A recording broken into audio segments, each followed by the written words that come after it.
भोपाल में डेंगू तेजी से अपने डंक पसार रहा है। डेंगू के मामले लगातार सामने बढ़ आ रहे हैं और बढ़ रहे हैं। 24 घंटे में डेंगू के 6 नए मरीज सामने आने से हड़कंप मच गया है। सितंबर में अब तक डेंगू के 127 लोग पॉजिटिव मिले हैं। इस खबर पर अमृतांशी जोशी हमारी सहयोगी हमारे साथ हैं।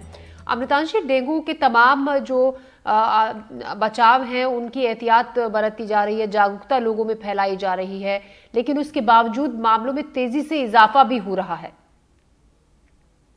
बिल्कुल, देखिए, क्योंकि डेंगू का लार्वा कई जगहों पर जो है वो मिल रहा है। और राजधानी भोपाल के नए नए इलाकों की अगर बात करें, यानी कि जहाँ पर पहले से ही डेंगू सक्रिय था, लेकिन अब कई ऐसे नए इलाके भी चिन्हित हुए हैं जहाँ पर डेंगू का लार्वा मिल रहा है और यहाँ पर डेंगू के मरीज भी मिल रहे हैं।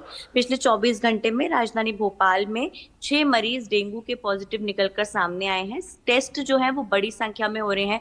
एलाइजा टेस्ट डेंगू के लिए करवाए जाते हैं और एसएमएस में 6 मरीज निकलकर पॉजिटिव आए हैं। पूरे सितंबर महीने की बात करें तो यहाँ पर 127 मरीज निकलकर पूरे सितंबर महीने में सामने आए। और डेंगू जाहिर तौर पर एक ऐसी बीमारी है जो कि व्यक्ति के शरीर को बेहद ही कमजोर कर देती है। और राजधानी भोपाल में कुल मिलाकर अब 341 मरीज डेंगू के सामने आए हैं। लगातार नगर निगम की ओर से फॉगिंग की जा रही है। ये कहा जा रहा है कि लार्वा ढूंढने की कोशिश की जा रही है। और अगर कई जगहों पर जहाँ पर पानी भरा हुआ है, अगर बात करें जहाँ पर लार्वा मिल रहा है, वहां पर जुर्माने की कार्रवाई भी की जा रही है। लगातार फॉगिंग के जरिए नगर निगम जो है वो डेंगू का लार्वा नष्ट करने की कोशिश कर रहा है। अन्य भी तरीके होते हैं जिससे डेंगू का लार्वा नष्ट कर दिया जाए, लेकिन जाहिर तौर पर क्योंकि बारिश का मौसम है और ये जो बीमारी है ये बारिश के मौसम में डेंगू के मच्छर काफी ज्यादा सक्रिय हो जाते हैं।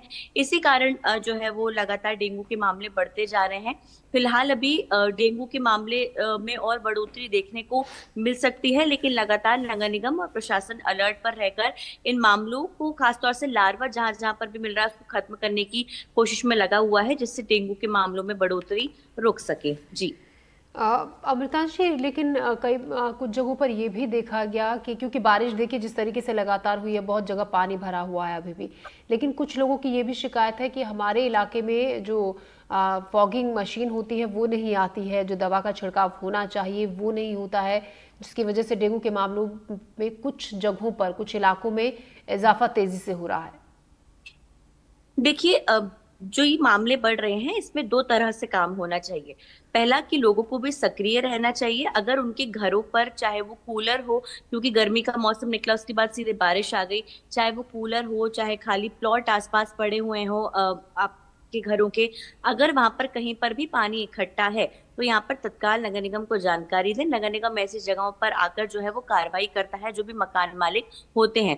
इसके अलावा अगर आपके घरों पर भी पानी इकट्ठा है तो यहाँ पर जो है लोगों को भी सक्रिय रहने की जरूरत है, जिससे कि पानी इकट्ठा ना हो और डेंगू का लार्वा वहां पर जमा ना हो।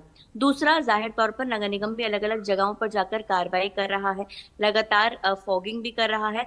जहां पर भी नगर निगम नहीं पहुंच पा रहा है वहां पर नगर निगम ने अपने नंबर भी जारी किए हैं कि लोग फोन करके जानकारी दे सकते हैं। और खास तौर से देखिए, जहां जहां पर भी डेंगू के लार्वा मिलने की खबर है या फिर लार्वा सक्रिय होने की भी बात निकल कर आ रही है, वहां पर भी नगर निगम पहुंच ही रहा है। जाहिर तौर पर लार्वा नष्ट करना सबसे पहली प्राथमिकता है, जिससे डेंगू के मामलों में जो है वो बढ़ोतरी रुके, जिससे कि खास तौर से डेंगू के मरीज जो है वो बढ़ने जी से रुक सकें। जी। जी। अमृतांशी, अगली खबर पर भी आपसे जानकारी लेंगे। अपने दर्शकों को पहले बता देते हैं पूरी